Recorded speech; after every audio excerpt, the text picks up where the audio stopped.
बिस्मिल्लाहिर्रहमानिर्रहीम। अस्सलाम वालेकुम। मैं उसामा गाजी आप लोगों की खिदमत में हाजिर हूँ।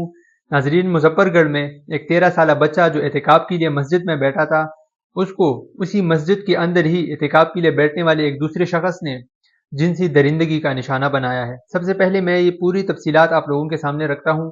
होता कुछ यूँ है कि दिन के तकरीबन 2:30 बजे उस मस्जिद का जो इमाम होता है वो उस बच्चे के वालिद को कॉल करता है कि आप मस्जिद में आइए, आपका बच्चा इस वक्त मस्जिद में बैठा है और वो किसी से बात नहीं कर रहा, कुछ बता नहीं रहा, लेकिन वो मुसलसल रो रहा है। जिसके बाद उस बच्चे का जो वालिद साहब है वो मस्जिद में आते हैं और बच्चे से पूछते हैं कि क्या हुआ है।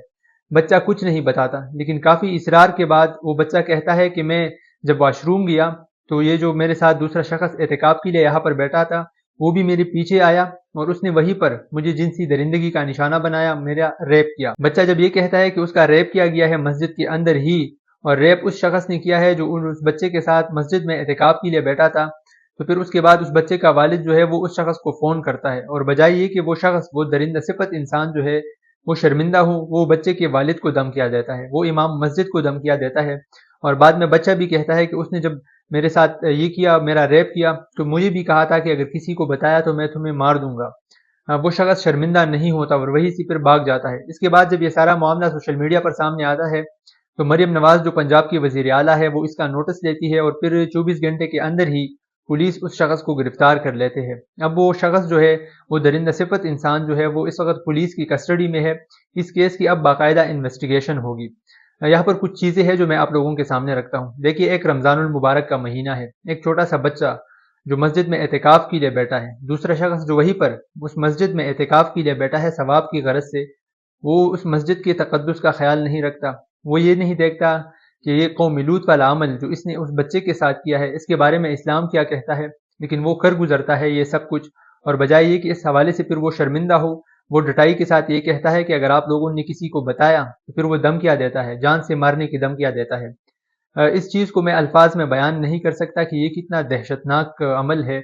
आप लोग सिर्फ सोचिए, ये जहन में लाइए कि एक मस्जिद है, वहाँ पर एक बच्चा एहतिकाफ के लिए बैठा है, एक दूसरा शख्स वहीं पर एहतिकाफ के लिए बैठा है और फिर वो उस बच्चे के साथ कौमी लूत वाला अमल करता है ज़ोर ज़बरदस्ती करके। इसके अलावा 2023 में एक रिपोर्ट सामने आई थी जिसके मुताबिक हर दिन 2023 में जितने भी दिन थे, 365 दिन, हर दिन 13 बच्चों का जो है वो रेप किया गया, उसको एब्यूज़ किया गया, उनको जिनसी दरिंदगी का निशाना बनाया गया।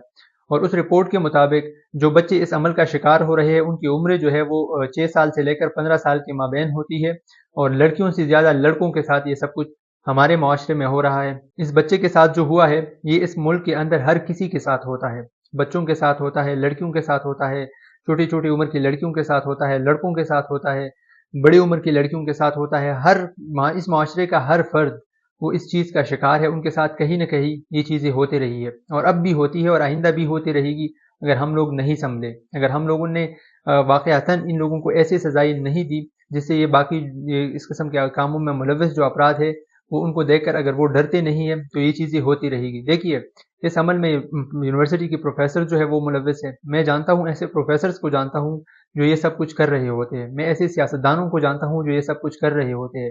मैं ऐसे उलमा को जानता हूँ जो ये सब कुछ कर रहे होते हैं, जो खुद को दीनी आलिम कहता है वो भी इन चीज़ों में मुलव्वस होता है। और ये वाक़यात हम सब लोगों के सामने आते हैं, एक दो दिन सोशल मीडिया पर शोर मचता है और फिर हम सब लोग भूल जाते हैं। देखिए, हुकूमत ने इस शख्स को गिरफ्तार कर लिया है और इसको सज़ा भी मिलेगी। मैं ये नहीं कह रहा कि इसको सज़ा नहीं मिलेगी, लेकिन इसको क्या सज़ा मिलेगी? इसको कहीं जेल में बंद कर दिया जाएगा और ऐसा नहीं होना चाहिए। इसको जेल में बंद नहीं करना चाहिए, इसको पकड़कर चौक में सरेआम लटकाओ। यही इस चीज़ का वाहिद हल है। और इसी तरीके से अब हम अपने बच्चों को, अपने वो लोग अपराध जो हमारे घरों में हमारे साथ रहते हैं, अपनी भाइयों को, अपने बच्चों को, उनको महफूज कर सकते हैं इन दरिंदों से। देखिए, सज़ा इस मकसद के लिए दी जाती है ताकि जो दीगर अपराध है जो मुआशरे में रहते हैं वो इस अमल को देखकर वो फिर किसी और के साथ ये सब कुछ करने से वो डर जाए। लेकिन चूंकि यहाँ पर सज़ा होती है, लेकिन आइसोलेशन में सज़ाई दी जाती है तो किसी को पता नहीं चलता। और हमारा अलमिया ये है कि यहाँ पर लोग जो है वो इन चीज़ों से नहीं रुक रहे, बार बार ये चीज़ें होती रहती है, हर दिन होती है। बहुत सारे ऐसे वाक़यात सामने आ चुके हैं कि जिसके हवाले से सोशल मीडिया पर काफ़ी मुहिम चलाई गई, लेकिन फिर भी ये सब कुछ होता रहा है। तो इसको रोकने का एक ही तरीका है कि इस किस्म के जो कामों में मुलव्वस अपराध होते हैं उसमें से 4-5 अपराध को सरेआम लटकाओ, उनको ऐसी सज़ा दो, ऐसी बदतरीन सज़ा दो कि जो दीगर लोग जो इस किस्म के कामों में मुलव्वस है वो डर जाए اور یہی ایک طریقہ ہے یہ سب کچھ روکنے کا۔ امید ہے آپ لوگوں کو یہ ویڈیو پسند آئی ہوگی۔ اگلی ویڈیو میں ملاقات کریں گے، اجازت دیجیے، اللہ حافظ۔